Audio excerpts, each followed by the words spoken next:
C'est dans une ambiance morose que les Espagnols vont voter dimanche. Avec un taux de chômage record, une croissance en berne, difficile de voir la lumière au bout du tunnel.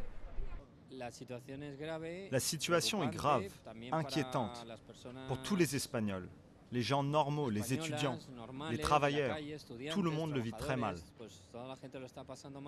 L'Espagne va très mal. Espérons qu'il y ait bientôt un autre gouvernement qui trouve une solution, parce que nous allons très mal.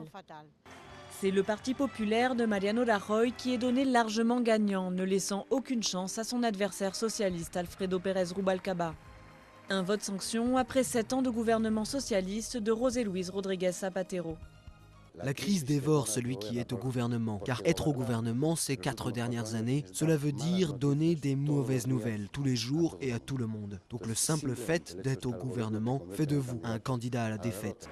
En 2004, José Luis Rodríguez Zapatero prend les rênes d'une Espagne en pleine forme économique. Il approuve une multitude de mesures sociales, du mariage homosexuel à l'avortement. Après sa réélection et quand la bulle immobilière éclate en 2008, il met longtemps à reconnaître l'ampleur de la crise. 7 ans après son arrivée au pouvoir, le taux de chômage atteint près de 22%, le plus élevé de l'Union européenne. Près de 5 millions de personnes touchées. L'Espagne est régulièrement la cible des marchés financiers après la Grèce ou l'Italie et doit désormais financer sa dette à des taux records. Merkel